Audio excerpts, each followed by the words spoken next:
పద్మపీఠం, దాని మీద ఆయన పాదాలు, మెడలో వేసుకున్నటువంటి సాలగ్రామాల మాడలు, ఇలా ముందుకొచ్చినటువంటి వక్షస్థలం, శ్రీదేవి భూదేవి వాళ్ళకి చుట్టినటువంటి పుష్పాల మాలలు, మొలకి పెట్టుకున్నటువంటి నాగాభరణం,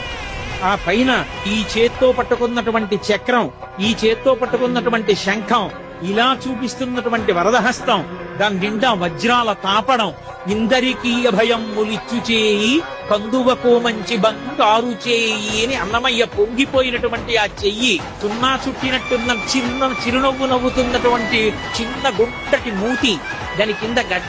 గడ్డం మీద కర్పూరపు మచ్చ, కళ్ళు ముక్కు కప్పుతూ పై వరకు పెట్టినటువంటి ఊర్ధపుండ్రాలు, దాని మీద అంత పొడుగున వజ్రాలు తాపడం చేసినటువంటి కిరీటం, ఈ చేతి మించి అలా కిరీటం మించి ఇలా దిగినటువంటి పెద్ద తోమాల, ఆ స్వామి దివ్యమంగళ విగ్రహాన్ని పైనుంచి కిందకి, కింద నుంచి పైకి చూసి పరమ సంతోషాన్ని పొందాడు.